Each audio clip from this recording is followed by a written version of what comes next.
우리가 살면서 억울한 일을 분명히 당합니다. 경험이 다 있습니다. 어떤 경험을 가지고 계신가요? 어떤 사람이 거짓 소문을 우리에 대해서 퍼뜨린 적이 있었을 것입니다. 그 거짓 소문을 들었을 때 우리 마음에 참담함을 느낄 수가 있을 것입니다. 또한 자신이 믿었던 동업자나 지인에게 배신을 당했을 때, 함께 일을 잘해보자고 해놓고서는 뒤로 싹 물러나고 우리를 속이고 배신을 했을 때 어떨까요?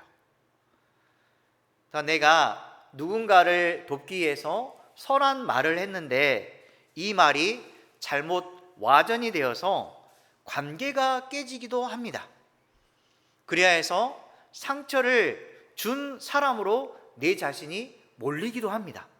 분명히 나의 의도는 그 사람을 돕고자 했던 이 말이 그 사람이 듣거나 다른 사람들이 잘못 판단하고 이 말들이 와전이 되어서 오히려 상처를 줬다라고 하면서 상처를 준 사람은 오히려 도우려고 했던 우리 자신이라고 했을 때 너무너무 마음이 아플 것입니다.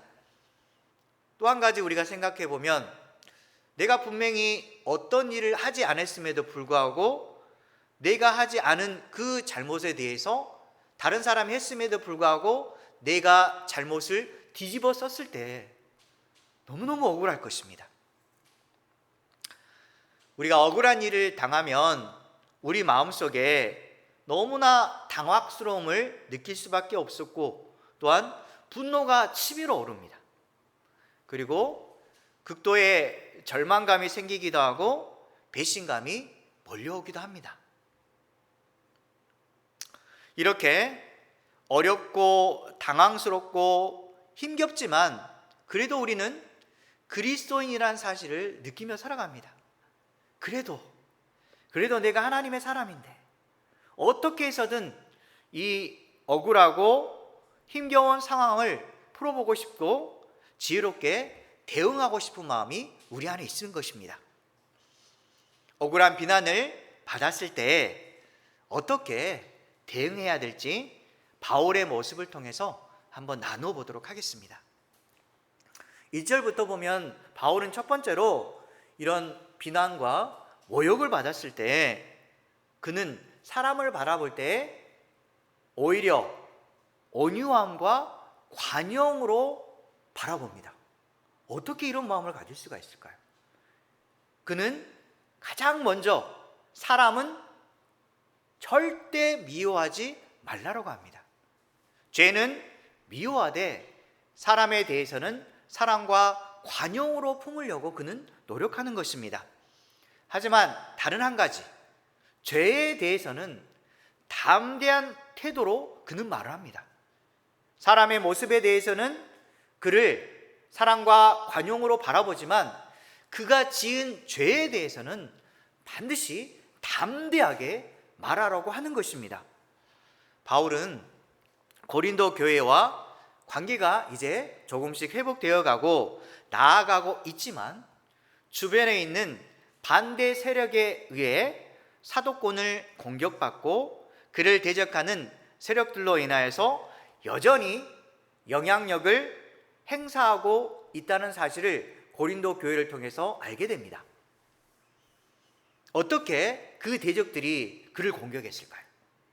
분명히 사도권에 대한 공격과 그에 대한 약점을 잡아서 어떻게 해서든 그를 무너뜨리려고 공격을 하게 되는데 이런 말을 합니다. 바울이 편지를 쓸 때에는 아주 힘있고 강하게 나타나지만 실제적으로 직접 대면해 보면 그의 모습은 그렇지 않다라고 하면서 그는 이중적인 모습을 가지고 있다라고 말하면서 공격합니다. 실제 보는 것하고 듣는 것하고는 다르다고 말하면서 지도자의 모습을 깔아뭉개려고 그들은 악한 생각과 말을 퍼뜨리는 것입니다. 우리도 살면서 이런 모습을 종종 들을 수가 있습니다. 저 사람 말을 할 때 굉장히 인격적인지 알았는데 사실 알고 보니까 위선자였네? 말과 행동이 정말 다르네? 어떻게 저런 사람이 지도자로서의 또는 나를 돕는다라고 말을 할 수가 있지? 라고 하면서 주변 사람들에게 나의 모습에 대해서 잘못된 말을 했을 때, 거짓 소문을 퍼뜨렸을 때 우리 마음이 무너진다는 사실을 깨닫게 됩니다. 나의 진심은 이것이 아니었는데 어떻게 나를 이렇게 오해할 수 있을까라고 생각할 수밖에 없습니다.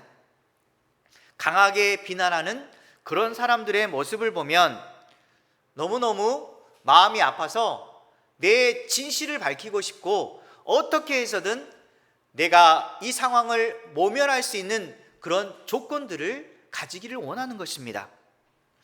근데 지금 바울은 실제와 다른 그 소문에 대해서 어떻게 해서든 알리고 싶을 것인데 지금 그는 떠나 있고 또한 자신을 알아주는 사람들이 목소리를 크게 내어서 바울은 그런 사람이 아닙니다.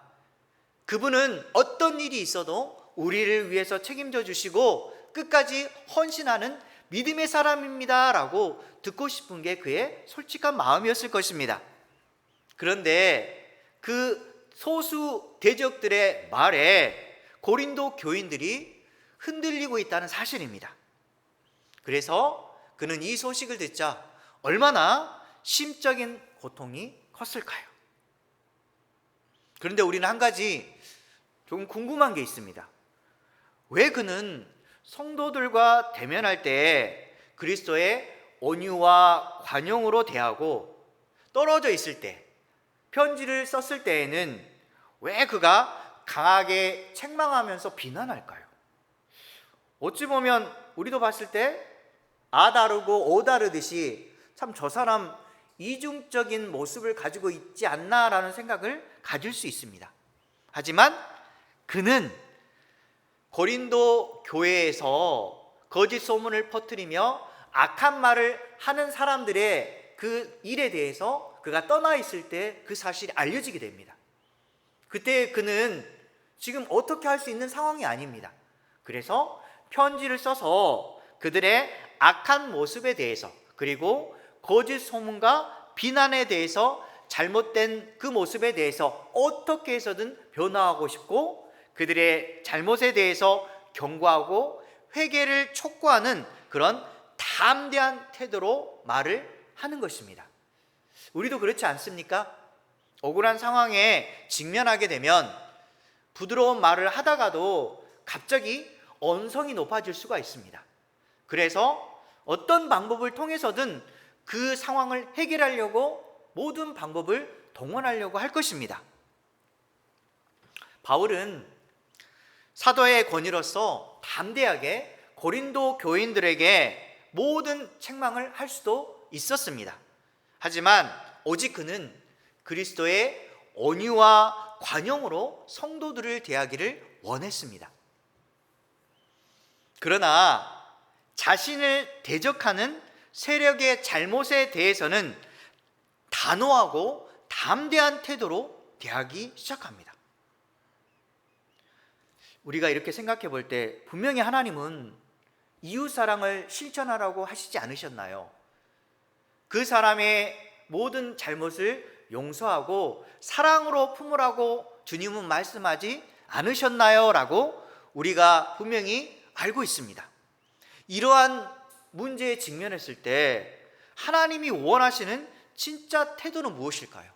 우리에게 어떠한 모습으로 상처를 주는 사람, 비난을 하는 사람을 대하기를 원할까요?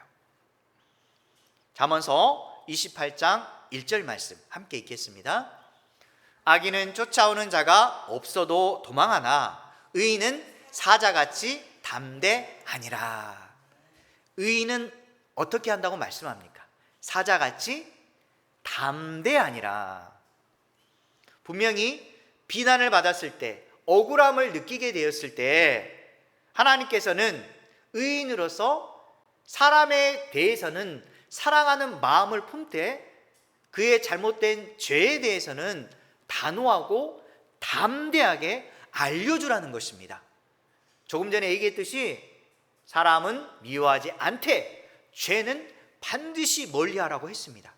그래서 그 사람이 나에 대해서 잘못된 죄를 저질렀을 때는 그 사람에게 찾아가서 나의 솔직한 심정과 그의 잘못된 얘기에 대해서 진실되게 얘기를 하는 것입니다. 쉽게 말하자면 우리는 이웃의 실수나 잘못을 너그럽게 용서는 하지만 잘못에 대해서는 담대하게 말하는 것이 중요합니다. 진실한 목소리로 올바른 기준을 따라서 살아가도록 분명하게 그리고 진실되게 알려주는 역할도 중요한 것입니다. 이것은 자녀에게도 해당될 수 있고 사랑하는 남편에게도 해당될 수 있고 또한 세상 사람들에게도 해당될 수가 있습니다. 직장에서도 또한 내가 움직이는 곳곳에 나를 힘들게 하는 사람이 있을 수 있습니다. 그때 진실된 마음으로 사랑하는 마음으로 대하되 자신의 속 사정과 그리고 잘못한 부분에 대해서는 분명히 얘기함으로써 자신의 마음도 치유받고 하나님의 뜻대로 움직여서 그리스도인다운 모습을 갖추는 저와 여러분 되시기 바랍니다. 3절에 보면 3절부터 6절까지 쭉 보면 두 번째로 바울이 비난과 조롱을 받았을 때 억울함을 느꼈을 때 이런 말을 합니다. 싸움의 본질은 사람이 아니라 어둠의 세력과의 영적인 전쟁이라는 것입니다. 우리는 좋지 않은 일이 발생했을 때 다른 누군가가 나를 힘들게 했을 때 분명히 우리는 사람을 바라봅니다. 저 사람만 없으면 저 사람의 입만 아니면 나는 고통을 당하지 않을 텐데 저 사람으로 인하여 내가 어려움을 당하고 저 사람이 없었으면 좋겠다라는 생각까지 듭니다. 그런데 바울은 사람을 바라보지 말라고 합니다. 그를 바라보는 것이 아니라 그를 뒤에서 조정하는 배후 세력을 보라는 것입니다. 그것은 누구일까요? 바로 사단입니다. 사단이 그를 통해 역사함으로 나의 마음을 흔들거리게 하고 내가 넘어지도록 사단이 조종하는 것입니다. 지금 바울은 이러한 일에 대해서 이 세상의 싸움은 육적인 싸움이 아니라 영적인 싸움이라고 말하고 있는 것입니다. 우리가 영적인 싸움 이야기하고 있는데 도대체 영적인 싸움이란 게 무엇일까요? 어떤 목사님들 보면 우리는 영적인 싸움을 하고 있습니다. 영적으로 싸워서 반드시 승리해야 됩니다라고 계속 말씀하시는데 도대체 영적인 싸움이 무엇이고 어떻게 하면 영적인 싸움에서 승리할 수 있을까라는 궁금증이 여겨집니다. 이 궁금증을 어떻게 풀어야 될까요? 영적인 싸움이라는 것은 일단은 눈에 보이는 대상이 아니라는 것입니다. 그리고 하나님을 아는 지식을 가로막는 세상 권세와 거짓 이론과 사상들과의 싸움이라는 것입니다. 우리는 어떤 사람이 나를 공격하거나 힘들게 할 때 그 사람이 나의 약점을 잡거나 또는 다른 무엇인가를 통해서 나를 무너뜨리려고 할 때 그 사람은 거짓 생각과 사상에 사로잡혀서 나의 약점을 잡아서 잘못됐다는 사실을 알려주려고 합니다. 그리고 감정을 뒤흔듭니다. 분노를 일으키게 하고 또한 흔들거리게 해서 어떻게 해서든 하나님이 원하시지 않는 길로 걸어가려고 자꾸 우리를 공격하는 것입니다. 누군가가 나를 힘들게 할 때 그 뒤에서 조종하는 어둠의 세력을 꼭 보시기 바랍니다. 그 어둠의 세력을 무너뜨리려고 할 때 반드시 필요한 게 있습니다. 이 영적인 세력이 공격했을 때 필요한 것은 오늘 말씀처럼 싸울 때의 무기입니다. 그 무기가 바로 오늘 말씀처럼 어떤 견고한 진도 무너뜨리는 하나님의 능력입니다. 우리는 내 지식과 말과 다른 어떤 세상의 배경으로 싸움에서 이기려고 하지 마시고 하나님의 능력으로 싸워서 이기시기 바랍니다. 그렇다면 하나님의 능력은 무엇일까요? 하나님의 능력, 그것은 우리에게 주시는 하나님의 말씀과 기도입니다. 우리가 하나님의 말씀을 읽으면서 그 말씀이 내 마음판에 새겨져서 내 머릿속에 기억되고, 또한 적을 물리칠 수 있는 가장 강력한 무기로 사용해야 됩니다. 하나님께 기도할 때도 마찬가지입니다. 하나님, 제가 기도하면서 많은 어려움들이 생각이 됩니다. 나를 힘들게 하는 사람, 그리고 무너뜨리려고 하는 세상적인 여러 어려움으로 말미암아서 내가 어떻게 해야 될지 모르는데, 하나님, 저에게 이러한 상황을 이겨낼 수 있는 지혜를 더해 주시기를 원합니다 라고 하나님께 간절히 기도하는 것입니다. 그래야 했을 때 영적인 방패와 그리고 영적으로 물리칠 수 있는 칼이 우리에게 생깁니다. 그게 무엇일까요? 조금 전에 얘기했던 영적인 방어막인 기도입니다. 그리고 하나님의 말씀이 나의 칼이 되어서 세상의 악한 세력을 물리칠 수 있는 힘이 되는 것입니다. 두려워하지 마십시오. 우리가 자꾸 사람과 사람으로 대하지 마시고 그 사람을 조종하는 악한 세력에 내 마음을 두시고 오직 하나님의 말씀과 기도로 물리치시기 바랍니다. 여러분들이 혹시나 오해나 갈등이 생겼다면 이제 이후로부터는 상황과 사람과 씨름하지 마시고 영적인 시선으로 악한 세력과 싸워서 승리하시기 바랍니다. 다시 한번 말씀하는데, 싸움의 본질은 사람이 아니라 보이지 않는 어둠의 세력임을 꼭 기억하시기 바랍니다. 마귀가 주는 악한 생각과 마음을 하나님의 능력으로 부수고 무너뜨리시기 바랍니다. 에베소서 6장 12절 말씀 함께 읽도록 하겠습니다.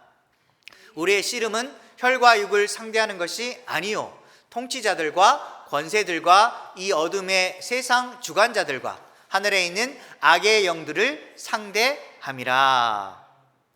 말씀처럼 우리는 혈과 육을 상대하는 것이 아니라 이 세상 통치자들과 권세자들과 그리고 그 세상을 지배하고 다스리고 보이지 않는 하늘에 있는 악한 영들과 싸우는 것입니다. 자신이 믿음으로 하나님을 따르고 순종하고 또한 깊어지면 깊어질수록 자신의 영적인 세계에 대해서 알게 됩니다.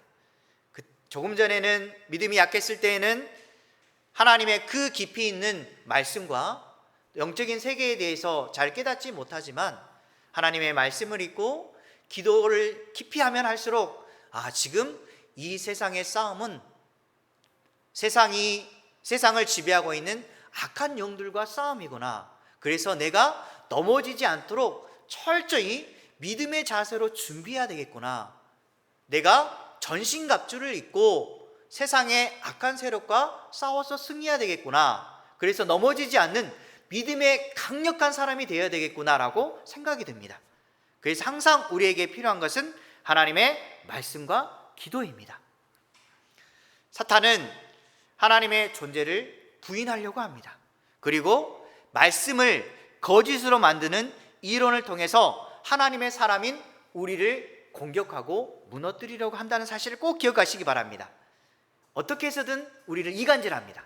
하나님의 사랑과 하나님과의 관계를 끊으려고 하기 위해서는 이렇게 하면 안 돼. 이렇게 하면 네가 손해를 봐. 그러니까 내 말에 들어. 내 말을 들음으로 말미암아 네가 원하는 것을 이루어. 왜 자꾸 어려운 길을 걸어가려고 해? 라고 하면서 사단이 자꾸 우리를 유혹합니다. 그때 우리는 어떻게 해야 됩니까? 나사렛 예수 그리스도의 이름으로 명하노니 내 마음의 악한 세력들은 제거되어 없어질지어라. 나를 무너뜨리려고 하는 강력한 사단의 세력들은 예수 그리스도의 이름으로 명하노니 제거되어 없어질지어다 라고 내 마음속으로 입으로 강력하게 선포하시기 바랍니다. 우리는 이길 수 있는 힘이 없지만 하나님이 우리를 승리할 수 있도록 도와주십니다. 그리고 세 번째로 보면 바울은 이런 비난을 받았을 때 핑계와 변명보다는 삶과 행동으로서 자신의 진정성을 증명해 보이려고 합니다. 우리는 항상 누군가의 공격을 받거나 오해를 받았을 때, 비난을 받았을 때는 그 상황을 모면하기 위해서 핑계거리를 만듭니다. 사실인데도 불구하고 어떻게 해서든 이 상황에 잘못된 것을 가르쳐 주기 위해서 변명을 하거나 아니면 특별한 일에 대해서 말을 합니다. 진실되게 이야기를 해야 되는데 자꾸 오해를 받다 보니까 더 많이 이야기를 하려고 합니다. 사실인데, 진실인데 어떻게 하면 나의 진심을 보여줄 수 있을까라고 하면서 인간적인 방법으로 해결하려고 하는데, 바울은 그럴 필요가 없다라고 합니다. 자신이 삶으로 그리고 행동으로 그저 보여주라고 말하고 있는 것입니다. 지금 8절에 보면 바울은 자신의 사도권이 하나님께서 주신 것이라고 먼저 알리고 있습니다. 하나님이 주신 권세는 사람을 무너뜨리려고 하는 것이 아니라 사람을 세우려고 하는 것입니다. 혹시 주변의 사람이 자꾸 무너뜨리려고 하는 그런 말을 한다면, 지금 이 사람은 올바른 말과 행동을 하는 사람이 아니구나.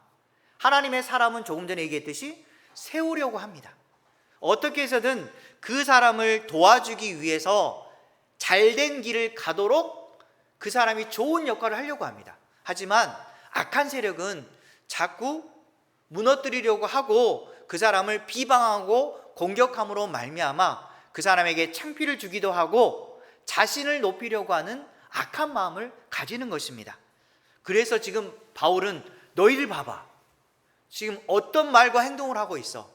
진정한 그리스도인이라면 하나님의 말씀처럼 그를 불쌍히 여기고 어떻게 해서든 살리려고 해야지. 지금 너희들은 말이야, 다른 사람을 무너뜨리려고 하고 있어. 그리고 자신이 주장이 옳다라고, 자신의 이론이 맞다라고 하면서 다른 사람을 공격하고 있잖아. 그러면 너희들은 확실한 하나님의 사람이 아닌 거야 라고 이렇게 말하고 있는 것입니다. 빌립보서 2장 3절 말씀, 우리가 항상 생각할 때, 다른 사람을 바라볼 때 나를 높이는 것이 아니라 다른 사람을 세우기 위해서 어떠한 마음을 품은지 함께 읽도록 하겠습니다. 아무 일에든지 다툼이나 허영으로 하지 말고 오직 겸손한 마음으로 각각 자기보다 남을 낮게 여기고. 분명히 바울도 자신의 뛰어난 능력에 대해서 알려주고 싶었을 것입니다. 나의 스펙 너희들 알잖아. 나는 가말리엘에서 가장 높은 스승으로부터 배웠고 나는 로마 사람이고, 그리고 학문과 지식에 있어서 어느 누구보다 뒤떨어지지 않고, 또한 다른 모든 면에 있어서 너희들보다 더 많이 알고 지식도 풍부해. 그럼에도 불구하고 나는 너희들에게 내 자랑을 말하는 것이 아니라 오히려 겸손하게 너희들을 높여주기 위해서 이렇게 나는 모든 일을 하고 있어라고 그는 알려주고 싶을 것입니다. 오해를 받을 때 이런 말처럼 하고 싶은 우리의 마음이 듭니다. 하지만 그는 그렇게 하지 않습니다. 오히려 나는 하나님 앞에 작은 자입니다. 나같이 부족한 사람을 다메섹 석상에서 만나주시고 내 눈을 밝혀서 이제 이후로부터는 오직 예수 그리스도만을 위해서 살게 하신 주님께 감사합니다. 이렇게 고백하면서 합니다. 주님, 저는 죄인 중에 괴수입니다. 저 같은 자를 선택해 주시고 하나님 자녀 삼아 주시고 하나님의 일을 하게 하심을 너무너무 감사합니다 라고 그는 고백하는 것입니다. 우리의 삶은 어떻습니까? 바울보다 뛰어난 지식을 갖췄습니까? 바울보다 더 뛰어난 스펙을 가지고 있습니까? 그러지 않습니다. 그러지 않은 자가 어떻게 다른 사람 앞에서 내 자신을 높이려고만 하십니까? 오늘 말씀처럼 오히려 내 자신을 겸손한 마음으로 낮추고 나보다 남을 낮게 여기면서 그 사람을 바라보시기 바랍니다. 그러면 자신의 마음에 오해가 풀리고 비방을 당했을 때에도 맞아, 저 사람도 나와 똑같은 마음을 가지고 있을 거야 라는 진실된 마음으로 그 사람을 품어주시고, 하지만 조금 전에 얘기했듯이 죄에 대해서는 반드시 분별하고 알려주시기 바랍니다. 근데 바울을 대적하는 자가 그에 대해서 얘기할 때 참 저 사람 편지 쓸 때는 내용을 보니까 참 힘 있어 보이고 대단해 보였어. 근데 막상 여기 와서 설교를 들어보니까 저 사람 말하는데 힘도 없고 생긴 모양새도 별것 아니네. 어떻게 저런 사람이 편지에는 저런 강력한 힘이 나왔고 지금 말을 들어보니까 저렇게 약한 모습을 취하고 있지라고 그 사람들이 판단하면서 다른 사람들에게 자꾸 악한 소문을 퍼뜨립니다. 자, 사도 바울 저 사람 아무것도 아니지. 그런데 저 사람 얼마나 잘났다고 저런 말을 하고 있지? 라고 그들에게 좋지 않은 말을 심어주고 이간질하는 것입니다. 분명히 바울도 마찬가지로 똑같은 사람입니다. 우리와 똑같은 성정을 가진 사람이지만 그는 이러한 마음이 느껴졌을 때 그는 조금 전에 얘기했듯이 세 번째 말씀처럼 삶과 행동으로 자신의 진정성을 보이려고 합니다. 그래서 지금 이 순간에 자신의 진실됨을 보이기 위해서 핑계나 다른 어떤 말을 하려고 하지 않습니다. 그대로 받아들이고 나중에 시간이 지나서 자신의 모습을 그대로 보라고 합니다. 나는 이렇게 떳떳한 인생을 살아가고 있어. 나는 말로 하는 것이 아니라 내 행함으로 나의 진실함을 보이고 있다라고 그는 직접 보여주는 것입니다. 여러분 어떻게 하시겠습니까? 물론 말을 하고 싶습니다. 하지만 말보다 진실된 행동을 보여주시기 바랍니다. 마태복음 5장 16절 말씀 함께 읽겠습니다. 이같이 너희 빛이 사람 앞에 비치게 하여 그들로 너희 착한 행실을 보고 하늘에 계신 너희 아버지께 영광을 돌리게 하라. 분명히 우리는 하나님 앞에 빛을 비추는 빛과 같은 존재입니다. 왜냐하면 주님은 우리에게 말씀하십니다. 너희는 세상의 빛이라 소금이라 이렇게 말을 합니다. 그래서 우리는 선한 행실로 우리의 빛을 그대로 보여주고 또한 비치면 됩니다. 세상에서 빛된 자는 정직한 자세로 묵묵히 주어진 길을 가는 사람입니다. 누가 뭐라 할지라도 하나님 앞에 떳떳한 일을 하기 위해서 나는 내게 주어진 사명을 하나님 앞에 정직하게 그리고 세상 사람들 앞에서는 묵묵히 당당하게 가는 사람이 진짜 그리스도인입니다. 진심은 반드시 통하게 되어 있습니다.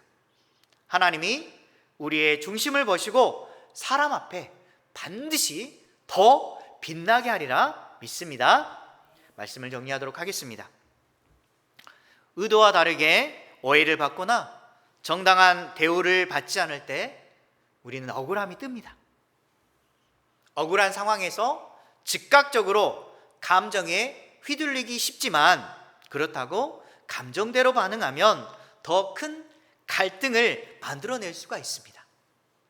이러한 상황은 사람과의 갈등이나 단순한 감정 문제처럼 보일 수 있지만 실질적으로 영적인 공격을 받고 있다는 사실입니다. 예수님은 억울한 누명을 썼을 때 침묵하셨고 하나님께 자신을 내어 맡기셨습니다. 하나님은 우리의 억울함을 다 아시고 우리의 진실을 밝히 드러내 보이리라 믿습니다. 온유함과 관용을 품되 죄에 대해서는 단호하고 담대한 태도로 말하시기 바랍니다. 그리고 마귀가 주는 악한 생각과 마음을 하나님의 능력으로 무너뜨리시고 그리고 핑계와 변명보다는 삶과 행동으로 진정성과 진실함을 증명해 보이시기 바랍니다.